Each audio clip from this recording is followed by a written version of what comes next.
Attention, quiet on the set. It's Tirade TV. On top of everything else now, there seems to be, as of right now, an issue with credit card companies. You know, your Visa, MasterCards, companies like that. Supposedly, within the past few minutes, or the past few hours, many people are reporting having issues using their credit cards. Now, that could just be a coincidence, but I don't believe in coincidences. It could be a trial run for something else. Could just be a glitch in the system. Who knows? But this is why it's important to make sure that you have things taken care of, so you don't have to depend on the plastic, or you don't necessarily have to depend on the bank, because at some point or another, those things could possibly be taken away from you, if you know what I mean. So these people who had all their money tied up in credit cards and they don't have any cash anywhere or any other kind of, assets, anything anywhere else they can use to purchase their day-to-day needs, gas, food, clothes, rent, mortgage, how would they take care of it? Because if everything you have is tied to Visa or MasterCard or American Express, how are you going to take care of it if those particular methods of payment no longer work? See, this is just an example of what it's going to feel like or look like when you go to more of a cashless society. Everything's going to be, there really won't really be any credit cards at that point. Everything's going to be digital. This is going to be an example of what it's going to be like.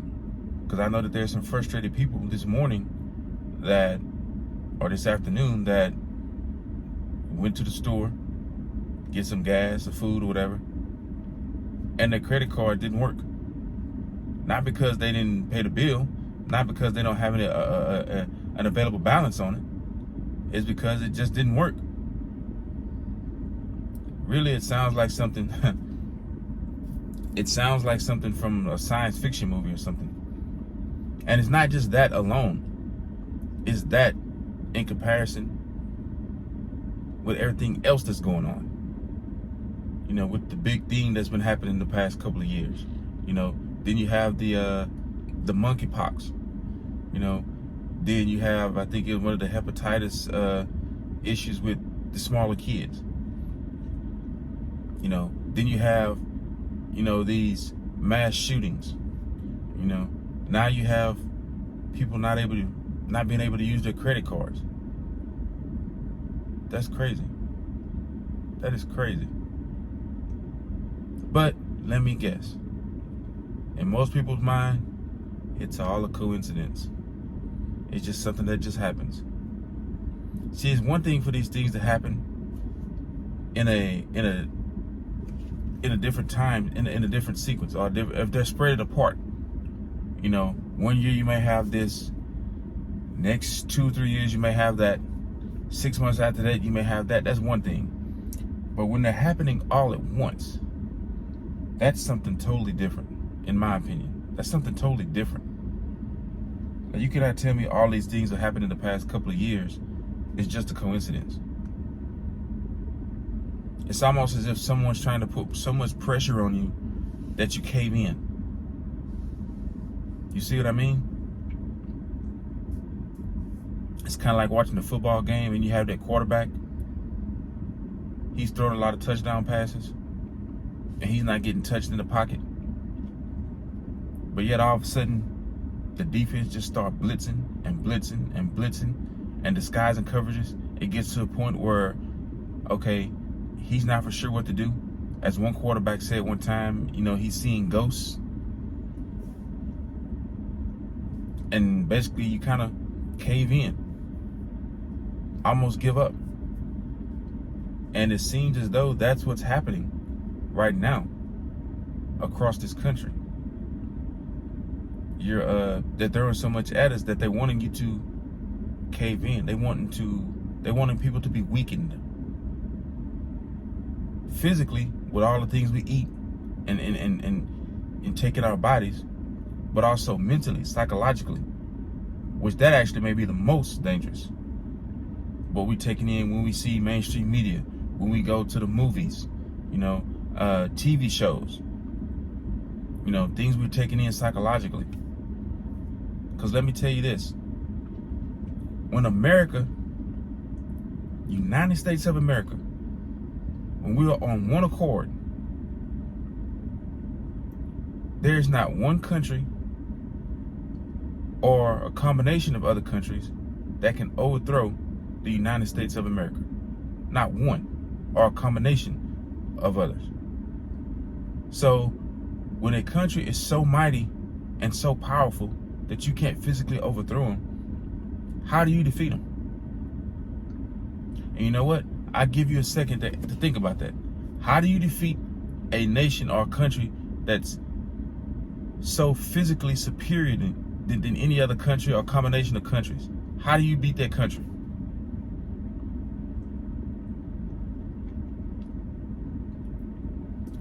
The way you beat a country or a nation like that is you have to overthrow them psychologically. You have to play mind games with them. You have to use propaganda. You have to start infiltrating their homes through TV, through radio, mainstream media, even through, professional sports. Because when I watch professional sports now, you really can't even enjoy it without seeing something, that has nothing to do with football, some kind of propaganda. You really can't. Whether you see people out wearing Black Lives Matter shirts, or, someone kneeling, or someone talking about, gender rights or gender equality or whatever. It's always something, political within sports now. You have some coaches pandering, to their players. And let's be honest, in the NBA and the NFL, coaches, most of them have to pander to their players, especially the black players. Because if they look like they're going to disagree with anything that could possibly be, not guaranteed to be, but that could possibly be considered racist, they're not going to have a job. They're not going to have a job. Like when Steve Kerr get up there and get all in his emotions. He know he has to do that. Why? Because if it looked like anything, if he's not supporting black anything, he's not going to have a job. If you look at the Golden State Warriors right now and took out every black, just took out every black person within the organization, who would be left in an organization? Besides the owner and Steve Kerr himself, and maybe a couple more people. Because the majority of the players would be gone. So you have to, even with the Washington, what they call them, Redskins, Commanders, whatever the heck they want to call themselves now, football team, whatever. If you take away the black players, who do you have left? Not saying that there aren't any great white football players, because we know that there are great Hispanic football players. We know that there are. But if you take away the black players off of that team, who do you have left? That's why the owner and the coach, Ron Rivera, they have to pander. They have to make sure, even if they did believe differently, they can't show it. Because the second they show it, they don't have a job. That's why I admire what Jack Del Rio said. I don't have any issues with Jack Del Rio's comments, me personally. Because if you can put all the energy and effort to talk about January 6th, why can't you put the same energy and effort to talk about all the protests and riots and businesses and neighborhoods that were burned down and destroyed, lives taken? If you do a comparison of the two, January 6th compared to all the so-called protests and the riots that took place in the country over the past couple of years, and you compare how many lives were lost on January 6th and how many businesses were destroyed on January 6th, and compare it to all the other riots and protests and how many lives and businesses were destroyed or lost with those, there's not even a comparison there. Obviously, you can see more lives were taken or lost and businesses destroyed with so-called protests and riots than with January 6th. So he had a great point. You can't get mad at him for expressing his opinion, but that's where this country is right now.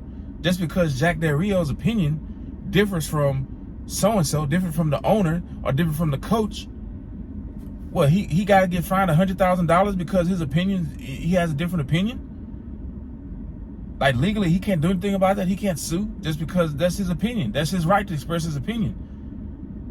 Me personally, I would appeal it. That's just me personally. Because as hard as we're so-called fighting for equality and rights, well, you just took away this guy's equality. You just took away his rights to freedom of speech. How does that work? You're supposedly fighting for equality and right to express ourselves and freedom and everything, but yet you just took away this guy's right to express himself, to express his opinion. That's crazy. Crazy. Just because what he said, Jack Del Rio said, is not basically in agreement with what you see on mainstream media. You know how many things, first of all, I don't really do mainstream media a whole lot because I think they're a bunch of liars. That's just me personally. But just because he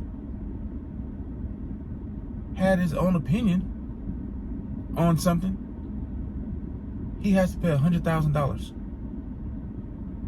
It's crazy. Anyway, I didn't mean for this to be this long, but sometimes I rant a little bit. But let me know what you all think. Please like, share, subscribe, and comment. Also, check out the Tirade TV podcast on all your mainstream or your main podcast platforms. And as always, don't let mainstream media or any so-called politician dictate or tell you what to think. But do your own research and think for yourself. See you. I hope you enjoyed. See you next time.